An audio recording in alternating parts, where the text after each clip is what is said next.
I think it's very easy to feel like a victim. If we look around and we want to spend our time there, woe's me, woe's me.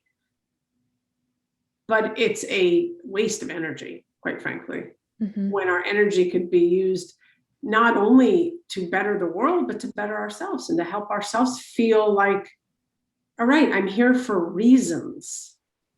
And it's interesting, for all of the people I coach inside of VaynerMedia, outside of VaynerMedia, when I ask people, like, when they were kids, like, what is it that they wanted to do?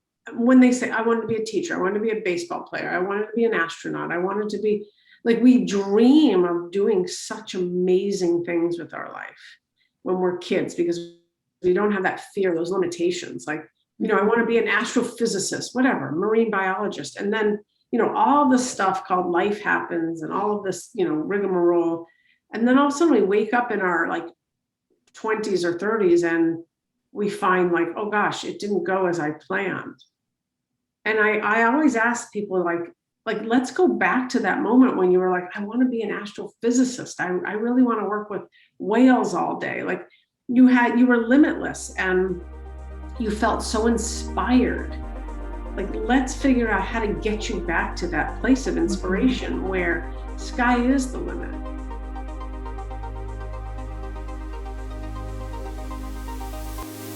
You're listening to episode 73 of the Living and Leading with Emotional Intelligence podcast. I'm your host, Brittney-Nichole. It is my honor to bring you the guest for this episode, Claude Silver, who is the Chief Heart Officer, that's right, Chief Heart Officer at VaynerMedia, and considers herself an emotional optimist.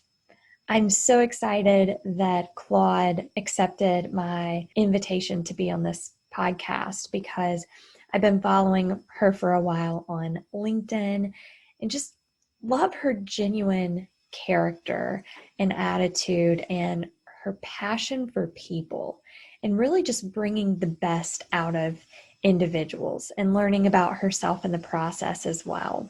In this episode, we will talk about heart and emotional intelligence in business, but also in life, and some of the hurdles that we face as human beings in our modern society and how we can potentially overcome these challenges. So without further ado, here is the conversation with Claude Silver. Okay, Claude, here we go again. We're finally recording. Is it recording? Yeah, I think so. Oh, there it is. Okay. Yeah, okay. Yeah. So welcome again to the Living and Leading with Emotional Intelligence podcast. As I said before, it's a pleasure to have you. If you would just start off by introducing yourself to our listeners and viewers. Yeah, amazing. Thank you so much for having me, Brittney. My name is Claude Silver. I'm the Chief Heart Officer at VaynerMedia. I am a mom of a 2.5-year-old and soon to be another baby girl the next few weeks. And it's just wonderful to see you in person. And I love what you're all about. Likewise, I'm so excited for you. I'm so glad that you were able to go to the ultrasound yesterday. That's so exciting. All right. So as I said before, I just love the natural flow of conversation. And there's several things that were top of mind for me yesterday when really thinking about what I wanted to talk with you about today. And you were talking about spirituality in one of your podcasts and that your religion is generosity and love. And that got me to thinking about so many other things in life, because you also made a comment that you just don't believe in the whole black and white, like it's this way or it's that way. And if you're comfortable, I would like to kind of talk about that rigid structure that we find in our society and how it's really preventing us from connecting and being kind to one another and understanding one another. And how you see that playing out in organizations and your vision for overcoming that social norm, if you will. Yeah. I think kind of the debacle that Basecamp just went through recently when they issued a letter to all of their employees saying that they were now not only requesting, kind of demanding that employees keep their social and political conversations outside of the workplace, I think is a really good place to start, because I don't think things are black and white. I refuse to believe that we are going to come into the workplace or any kind of organization and authentically want to just leave parts of ourselves out. Mm-hmm. I think we've done that for so long. We've compartmentalized half of who we are, a quarter of who we are. And I really have to believe that that ends up leading to some kind of emotional discomfort. When you lock something away as you walk in the door of a place that you spend so much time in, it just feels like you're really leaving yourself out. Now, I'm also not saying work is a free for all and let's just talk about every single thing that comes to our mind every single moment of the day, because at the end of the day, we are there to work. We get paid to put our energy and our personality and our gifts into a workplace. So, I think that it's a balance beam, it's a teeter-totter, but to say, hey, it is black and white, and when you're at work, and that's it. You just talk about work and maybe a little bit of chit chat with your colleagues isn't natural. I just don't think it's natural. And for any of us that have compartmentalized parts of ourselves, left parts of our emotional life out of situations, we know that it can be really uncomfortable and cause discomfort. And I think it really leads to embarrassment or shame of some part, because you are, almost saying this isn't allowed there. Yeah. So whatever this is ends up being kind of like the dirty secret, the taboo topic. And just those, dirty secret, taboo topic. I mean, those are just not great words to put into your vocabulary when you're talking about who you are and what you're all about. Yeah, and I think it's different today, because before you could compartmentalize that much easier. But now with social media, all you have to do is find people outside of work on these platforms to kind of get a glimpse of what they're about. But then that's also distorted. Yes. Because social media is not an accurate depiction of someone's character and their values. Right. Generally speaking. Yeah. Generally speaking. Yeah. Yeah. I mean, I think it's an enormous topic, because what I would like to think is that everyone feels safe enough in this world, period, to be able to bring themselves forward. And that means on social, that means at work, that means with their friends, that means with their family, that means in any culture, quote unquote, that they are about, that they live within. And that's not the case.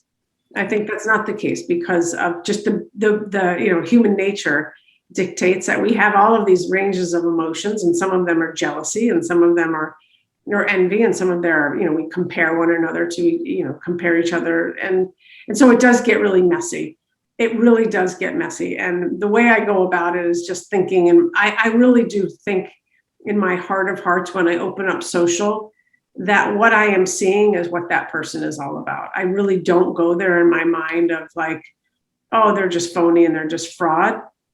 Otherwise, I would have a really hard time kind of just being in the world if that's how I saw things. And I recognize that I'm a real optimist. So maybe too much so when it comes to social media. Yeah.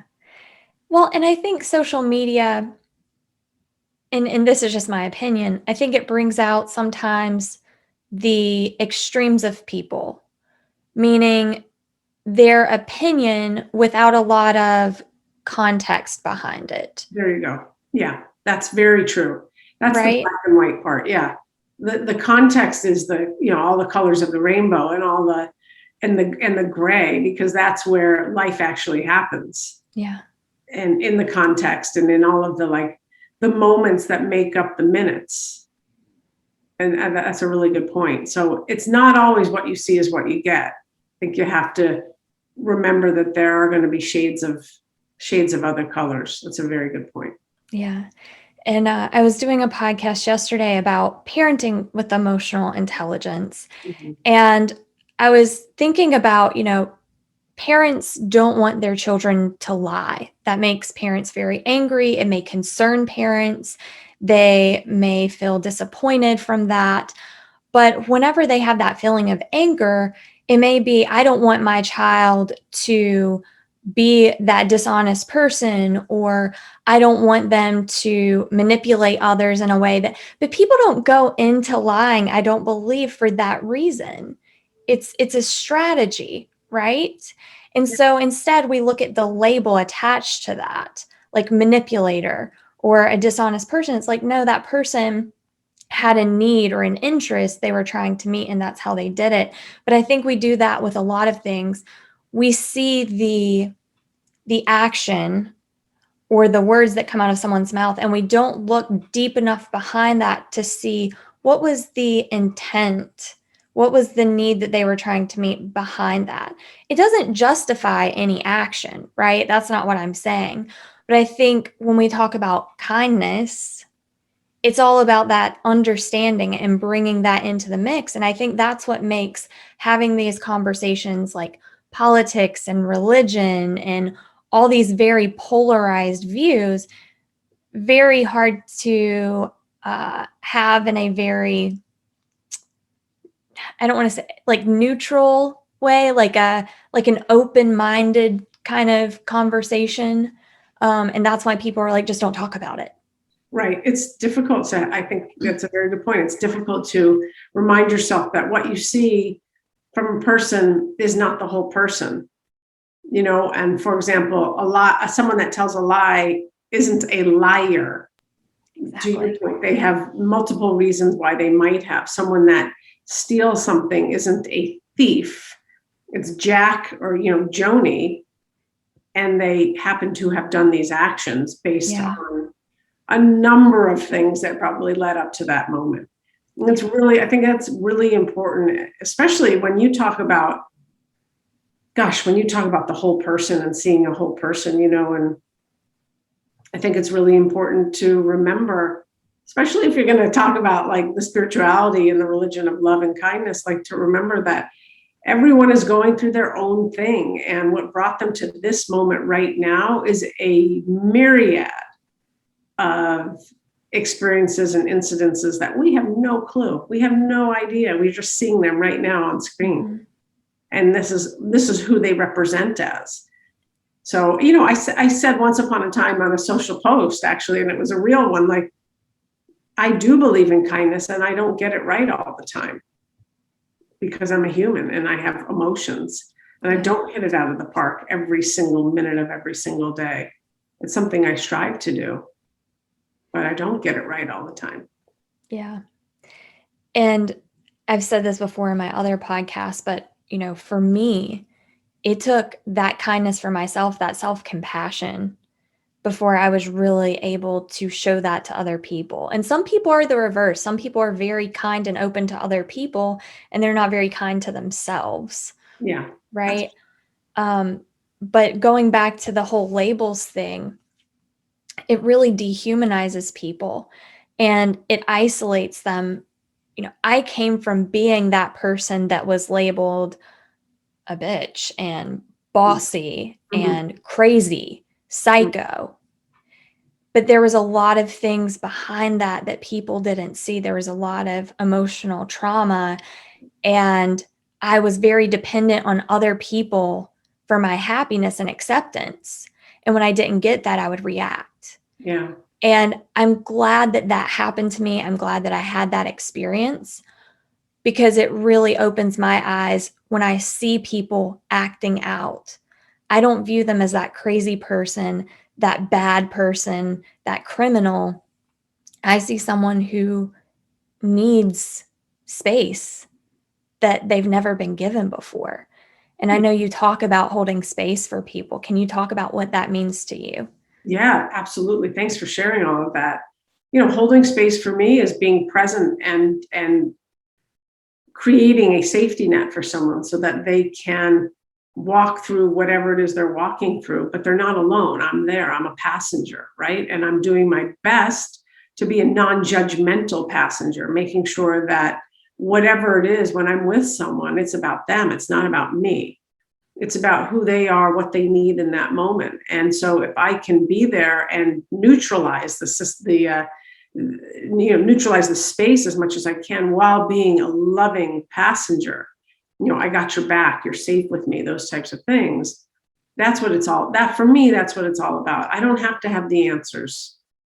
And that's a huge, huge realization. And I think once people understand that oftentimes people just need to be heard, and they need to be held in whichever way held means for you, whatever that means. But, holding space is literally taking myself out of it in terms of my ego and doing my best to be non-judgmental. And being non-judgmental, I think, takes practice. Yeah. That's still something that I'm struggling with today. And I catch that in myself. But it's all about that awareness, right? Like knowing that I'm doing it and kind of talking myself through it, because it's really just a mirror of what I'm still judging within myself. There's this great phrase that says, spot it, you got it. And so what you see in another person, when you sit there and judge them, usually it's something that you either have, you embody, or it's so close to you that you're like, ew. And it's like something in you that you need to really work through, or something that you did work through, but it's still pretty, close to the bone, as they say. For sure. For sure. So as a chief heart officer, I'm sure a lot of people are wondering, what the heck is a chief heart officer and what do you do within the organization? Well, let's start with what I do, because that will bleed into what it is. So my role was originally set up to scale Gary Vaynerchuk, our CEO. He entrusted me with, putting my arms around this incredible culture that he had been cultivating for a while. I've been there 7 years. On this Saturday will be 7 years. Oh, wow. And my job is to literally take care of all of the human beings, to really know what's going on with each and every, heartbeat, so to speak, to know what the vibe is in each little culture and microculture, to know when someone really is having a very difficult time with the manager, or needs some training on how to give feedback, or wants to be empowered because they are a working parent and they need to take some time off during the day, or whatever it is. So I'm also a very big connector, because relationships are really everything.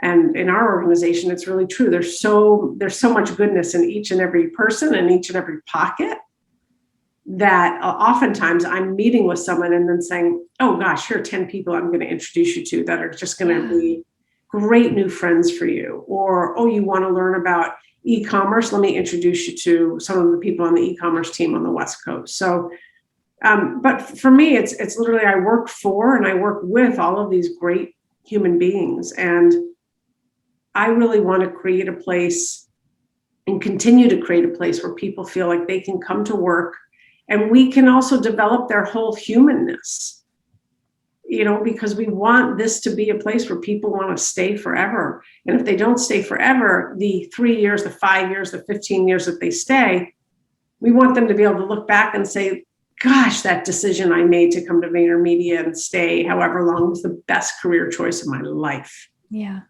And so really infusing the agency with empathy is my job. That is the job description. And how do you do that? You show up with kindness and you show up with compassion, because those are the actions, those are really the actions that come out of the feeling of empathy. And so just over and over and over and over, just showing up, and whoever pops up on screen, or when we're in the office, whoever comes in the office, like, how can I support you? How can I be of service to you? What is it that I can bring you that is going to be valuable, both in a very tactical way, what you can do right now or today, and also kind of in a larger philosophical way. Yeah. Do you feel like that's kind of catching on more, like bringing in people such as yourself in these organizations to kind of be the space holder, the connector, the empathizer? Because I definitely know the conversation seems like it's increased and is getting louder, at least on like a platform like LinkedIn, where you and I both spend a lot of time. I see that, and I feel like a groundswell. And so my hope is that, yes, there are people that are being put into positions or situations where they are respected enough to have this be their role or have this be part of their role. And by the way, because I get this question a lot, like not everyone works for someone like Gary, who is an incredible empath and really understands human beings and what the needs are. And so you don't need someone like him if that's the case. You still show up and be who you are. I think for those of us that have a heart to help, it's natural. We just do it. And if you're paid to do something else, like I was for a zillion years, I was still me. I was still, I have a great title, but it doesn't mean I was all of a sudden given this title 5 years ago and I became an empath. Right. It's who I've been. And fortunately, Gary identified that and saw value in it enough to make this a full-time role. And, again, just trusts me with doing this every single day. And that's an honor. That's a real big privilege to wake up every morning and know that I'm going to bring it for other people so that they can shine, so that they can figure out what they can do to move X, Y, and Z out of the way so that they can be their best selves, their bigger selves, so that they can come from their wise mind, so that they can be more collaborative and more creative and innovative in an advertising agency such as ours, or wherever they want to go. Yeah. I've been following Gary for probably 4 years now. It was before I started my entrepreneur journey, but he always talked about emotional intelligence, and that really kind of, connected me with him more in that way. But I hear so many people talk about kindness and emotional intelligence, but they don't act on it. And with Gary, you can visibly see he acts on it. Just like, what happened yesterday with his 5/5 release. Yeah. And I was following him on social media. You could tell that really pained him that things didn't go as planned, but he saw the need of his team to take that time to rest and realize that is more important, and it's still going to happen. Mm-hmm. And I think that going with the flow and really taking a step back and seeing what is truly important here, like that is acting on it. Yeah. And sorry to interrupt you, but Gary says something about, it's easy to be a peacetime general, but it's really difficult to be a wartime general. And that's really where the action, and that's really where the EQ is needed.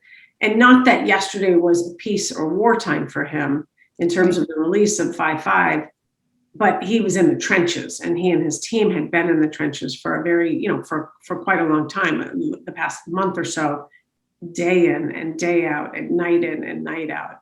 And what, obviously I was kept up to speed on it before social was. And just to know, like, you could see that it pained him for his community that he wasn't going to release on time.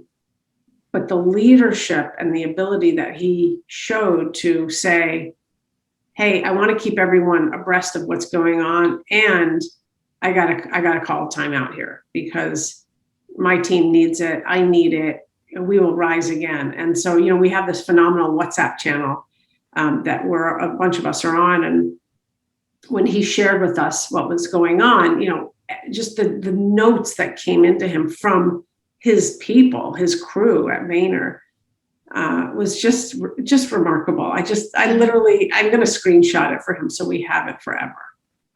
That's amazing. Yeah. I mean, obviously I don't know him, but you could just see in his face, like how devastated he was. But I think it wasn't about the 5'5" as much. And I don't know him, but I think he doesn't want to let other people down. That's the impression that I got, Yeah. Yeah. That's really it. And I think that's really what it's all about when you lead with love. Yeah.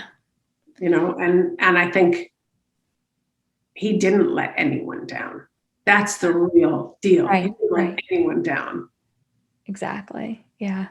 And I'm glad that people like Gary, who are influencers, because I think that's kind of what it takes to popularize things, sadly, right? Is someone like Gary that says kindness and emotional intelligence, this stuff is important, and he acts on it. And hopefully it'll start to spread like wildfire. But sometimes you need those people like Gary or Google or, other big organizations to bring it to light even more. Yeah, I agree. And so, Gary not only is a culture carrier and a culture champion, he creates culture. What he's done with this entire NFT movement has really brought it to the head of the zeitgeist. I mean, it's something that many, many, many, many, many, many people are now talking about. Yeah. And he has done that. Sure, I'm sure other people in the world are talking about it, but I have not seen it at as much scale as he's done it, as he's been talking about it. And, yes, a Richard Branson, very similar, these types of leaders that have vision, because people follow leaders that have vision. They don't follow leaders who just stand up there and say, I'm here to lead. It's all in the action. Mm-hmm. It's making sure that you are walking the talk, walking your walk. And that's one thing I can say is he absolutely shows up as he says he is going to show up. Yeah, I can imagine that. Yeah. So let me ask you this. What do you see is needed going forward? It seems simple to say, just be kind, be there for people, be understanding, but that's really difficult. People don't understand how to do that. It's very complex because we're bringing our own baggage. We're bringing our own perceptions and beliefs into the mix, our emotions. Yeah. That's exactly right. And that's just, I think that's human nature. So I think there needs to be some level of, self-forgiveness and self-compassion, knowing like you're not going to be perfect and you're not going to hit it out of the park. But back to actions do speak louder than words is really, really important. And so when you say, that's what integrity, I think, is all about. When you say you're going to do something, then you do it. But you don't have to, draw attention to yourself doing it. This isn't about me waking up in the morning and saying, okay, today, I'm going to reach out to 35 people. And at the end of the day, writing on social media or whomever, like I reached out, not only 35 people, I got 45 people. That's not what it's about. It's about showing up and taking action, taking the actions that I said I was going to take, or that I stand up every single day and say, like, these are my intentions every single day. And understanding, like, there are going to be times in my day that I get drained. There are going to be times in my day where my energy is just not going to be what I wanted it to be, and I have to have, this is a work in progress, but I have to have some level of understanding that I am a human. I'm not a robot, and nor is anyone else. But I think I believe that leadership is a choice, and I believe that leadership is about showing up and being there for other people, and it's not authoritative for me. Yeah, it's not any kind of rank. For me, I think a leader is the person that goes into the fire without telling anyone they're going into the fire. So back to your question, how like you have to, we call it like you have to have a lot of at-bats. You have to have a lot of repetition in terms of taking care of people, and just the knowledge, like, it's not always going to work out as you had hoped. But if you put your best intention in it and know that that you're speaking to people that are looking for direction, I think you have a really good shot at it. But you have to come from a place, I think, of some kind of purity of knowing that it's just not about me. I want to create a space every single day where people feel like they can come and be loved. Like that's what it's about to me. And I know that people don't talk about love in the workplace and, oh, you can't blah, blah, blah. And, heart in the workplace. Right. Substitute it with any kind of word you want. As long as I believe you're creating a space where people come to feel psychologically safe, that they belong, that they matter, and that at the end of the day, they're actually loved as human beings, then I think you did a pretty good job. And I think too, it's connecting this with this, right? People kind of want to cut that cord, and it's like, let me think about what I need to do to care about people. Yeah. Instead of feeling that. Right. I mean, feel it. Yeah. And then you connect that with what do I need to do? Yeah. That tying it together instead of it just being logic and reason. Right. When people ask me how can they learn to be more emotionally intelligent, what book can I lead them to? Yeah, there's a handful of books I can lead them to, but that's not the way I think it's done. I think that you have to work it. You have to get your hands dirty and figure out like self-awareness, to your point in the beginning here, knowing who you are and figuring that out and figuring out why you act certain ways and why you're triggered by these things. I think that's step one, because then you can walk into these other situations and you can carry emotional intelligence with you, knowing that, okay, cool, but I am going to get triggered probably when this thing happens. I'm working on it, and so, but it is, I feel like it is all about self-awareness, understanding who you are. And that, I think, isn't a cerebral thing. I think that's a knowing thing. And for me, a knowing thing, an intuitive thing, a gut thing is kind of much more somatic. It's much more body oriented than, your head. Exactly. Yeah. And we don't really take the time to listen to what our bodies are telling us. I know you were on Cole Baker Bagwell's podcast. I just happened to hop off of a call with her right before I hopped on here with you. And she was talking about, the importance of mindfulness and taking that time just to be with your thoughts and feel things. Yeah.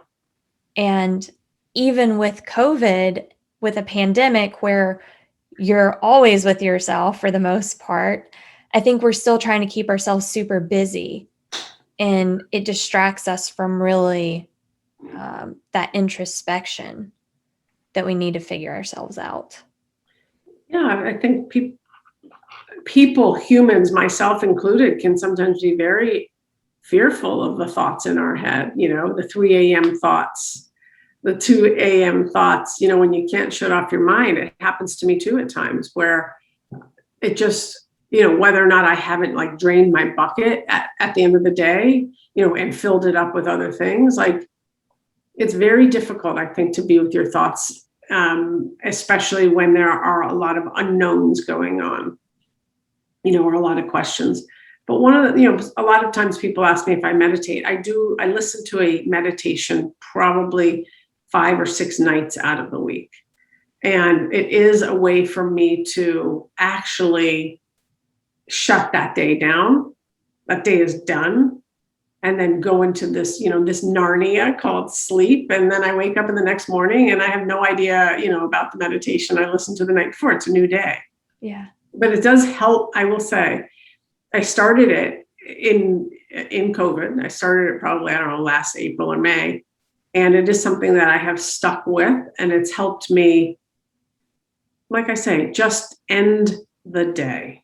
It's a ritual. It's become a ritual. Yeah. I just started last month, actually, an intention/gratitude journal every morning. Every now and then I'll forget to do it. I'll get busy in my day. But it's amazing the things that I put in there for my intention. And I won't go back and look at it that day to see if I checked all the boxes, but I may go back a week later and read through and see all the things that came to fruition. And it is amazing. Nice. Now, I am not religious, but I am into this universal consciousness and we're all connected. And I think intention carries with it an energy. And if you truly believe in that and act on that, it's amazing what happens. I get so excited and jump up and down the serendipity in life, right? Yeah. And but I want to talk about something. I want to kind of change gears here for a minute and talk about your connection with nature and your experience back in, was it high school? It kind of was like, yes. No, I was 19. Oh, okay. I had left college after my sophomore year. So I was 19, and I knew I needed to do something that would help me shed some bad behaviors and give me the confidence that I really needed as a human being, because I was, as I've said, I don't think I was going anywhere fast. I didn't have any options for myself. I didn't have a plan for myself. I was kind of like drifting in a very strange way. And I don't know what I figured out what would happen, but I said I was strong enough and I knew enough to say to my parents that I needed to find an outdoor wilderness course to kick my butt.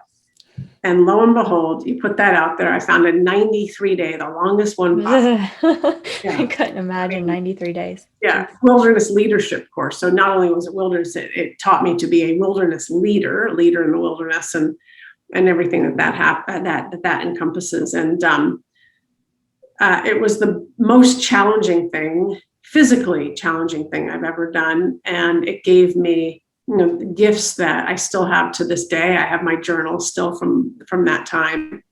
I was the only young woman, and there were 9 young men for 93 days. Every 18 days, we were able to go take a hot shower, get our snail mail, and make phone calls. Maybe buy a bag of Doritos if that's what we wanted. I mean, and we all carried 80, 85 pounds on our back. It was very, very intense. And the first 2 weeks, I just wanted to break my leg. I cried pretty much every day. I didn't know what I had done, why I had chosen this path. It was terrible. And then something happened, and I was like, game on. What really happened was on that first 18-day break, it was 1989, right? It was, a long, long time ago.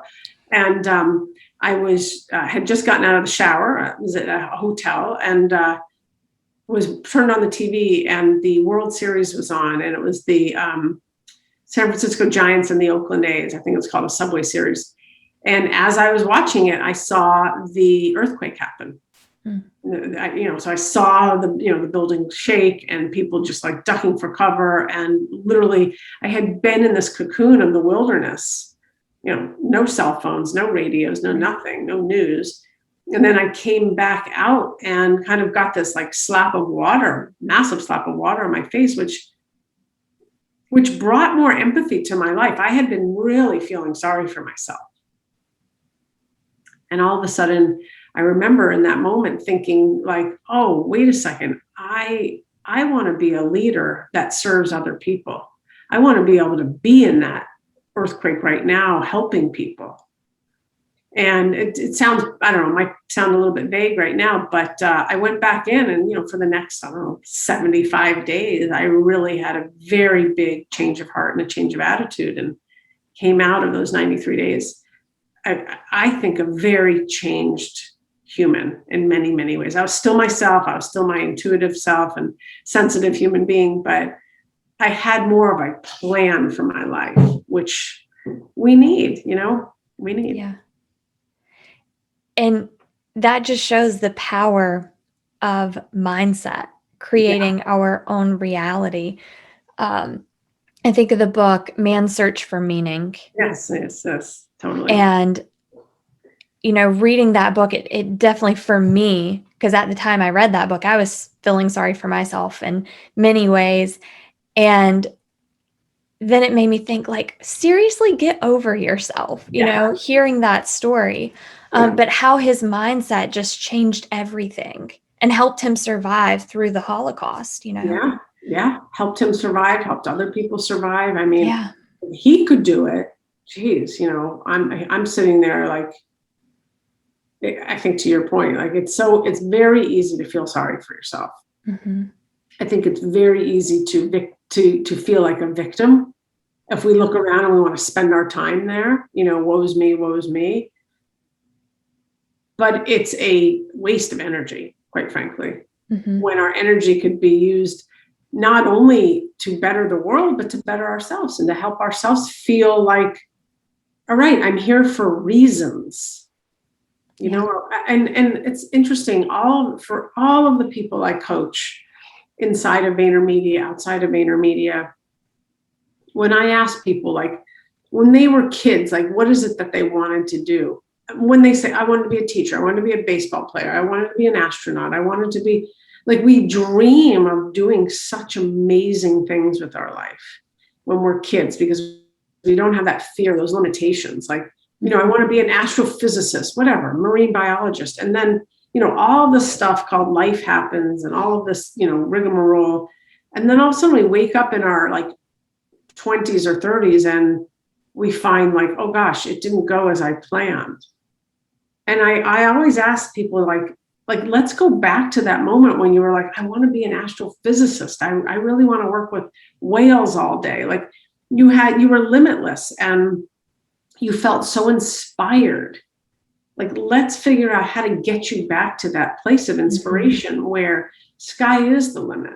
And maybe you don't want to work with whales anymore. Maybe you don't want to be an astronaut, but you want to do something with other human beings to make this place better. Every single person wants to be of service in some way, shape, or form, wants to teach, wants to facilitate. And I think we need to remember that, not only about others, but about ourselves. Yeah. Do what you love. And some people disagree with that. They're like, that's not going to get you anywhere. But I can say this, when I first left corporate, I jumped that ship way too soon. I was not prepared. I had 8 months of savings, so I was good on that. Yeah. But I thought things would happen faster than they did. And I was so worried about getting those clients and getting paid that I totally forgot about why I left my job, what my mission was. And speaking of serendipity, right? I was actually having a pity party and I was watching Gary V. It was like Ask Gary V. Mm-hmm. And I was watching that and I just finished doing a really long meditation, like, please, connected. And I'm watching and I get a call and it was Gary. And I freak out because obviously, Wow. And I just finished meditating and thinking about all this stuff. And Marie Forleo just happened to be on too, which I was following her. And I don't think I could actually collect my thoughts at that moment. But he was saying, do other things, like go to yard sales and flip stuff to get by, which I really sucked at. But I appreciate that. And I wish I could do that. But it kind of clicked a few months later that stop worrying about the money. Yeah. It will come. I have 8 months of savings. Yeah. Focus on doing what you left your job to do. And that's bring awareness to people about the value of emotional intelligence. Yeah. Am I rolling in the dough now? Nope. But time is on my side. Like Gary says, time is on your side, and be patient. Yeah. But I think people just need to really follow that passion. And I'm fortunate. I can't say everybody has like a source of income set aside, but so let me ask your opinion. What would you recommend if somebody feels like their passion isn't what they went to school for, isn't what they're doing in their career? They're already in their mid-30s or 40s, and they're like, I am miserable. How do I restart my life? That is terrifying. What advice would you give them? I love that question because it's all about pivot and how do you make this pivot? And I don't necessarily think it's a life pivot people are looking for, but more of a career pivot or a pivot towards their purpose, to your point. And, look, we do need some kind of money to keep the lights on, to keep ourselves fed, to keep your family fed if you have a family. So one is going to need to figure out how to do that, and whether or not you stay at your job, you leave your job and you do other things to, whether or not it's yard sailing or whatever you do for a time being, but you still work that other thing on the side. So if you want to write the great American novel, you're still getting up at 5 a.m. and writing from 5 to 7. Yeah. If you want to start your own physical fitness, routine, then you start doing that online and you start selling monthly subscriptions or whatever. No matter what, though, I think we must try to follow our passion and our purpose. That's the deal. Otherwise, I think you do wake up much later in life unhappy and full of regret. And regret, it's just like shame. They're both killers. Yeah. So for me, I made a career pivot. I resigned from VaynerMedia after 16 months of being there. When I resigned and Gary said to me, what is it that you want to do? I said, I only care about people. I only care about the heartbeat of this place.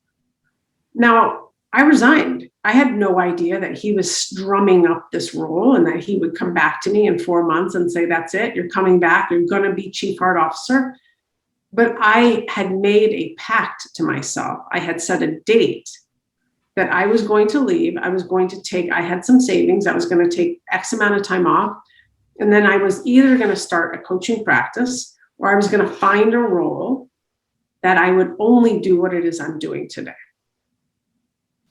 And I had a family. I still, I had to, keep my lights on and whatnot. But I made sure that I could do that. I planned it.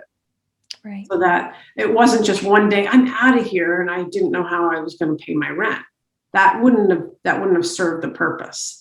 That would have given me more anxiety. So I think it also goes back to what happens if you want to do a role like I'm doing and your boss isn't putting you in that position, or you're at a company that doesn't believe in heart. Well, continue being you. Don't change who you are just because the company doesn't believe in heart. Continue being you. Continue, mentoring people, coaching people, bringing heart and love to your culture. And then on the side, start looking for that next move, and that's one of the things Gary has taught me so much of it, which is, Rome wasn't built in a day. Yeah. It just wasn't. And when we think, he talks a lot about entrepreneurship, like what Gary has built wasn't built 5 days ago. We've been at VaynerMedia for 12 years now. It's our 12-year anniversary. And what we are putting in place now are things that he dreamt about 5-6 years ago. It has taken that long to put certain things in place. So as much as, I think younger people especially don't want to hear, like, look, it takes patience. It takes time. It does. Yeah. That's a good thing. You're going to look back on life and say, wow, it's a really good thing I didn't fall into all that money when I was 23, because it would be gone. Mm-hmm. Yeah. And if you're doing what you love, and I think that's when you know that it's your passion and you're not just doing something that is someone else's passion or what you think you should be doing, because as you're doing it, you are enjoying the process to getting there. And then when you do get there, it just makes it all the more sweeter. But, yeah. And one of the things, Brittany, I think is really important is that all of us, every single person, I am sure on this planet, if not today, yesterday, has thought of this thing called the if only mind. If only, I should have. If only I had that kind of car. Oh, well, you get that kind of car. Oh, gosh, if only I had that kind of car also. If only I had $1 million. Oh, you get to $1 million. If only I had $5 million. Like, why not just enjoy? Just enjoy, being present with what you got. Yeah. And then make a plan for whatever it is you want, but we fall victim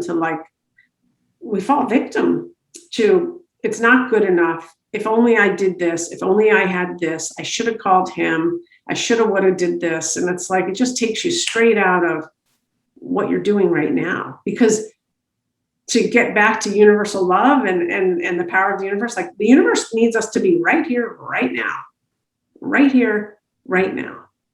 And then in the next moment, right here and right now, and right here and right now. And that's what is needed, I think, to make the changes that we want to make in our own life and the changes we want to make in this world, so it's a better place for our kids.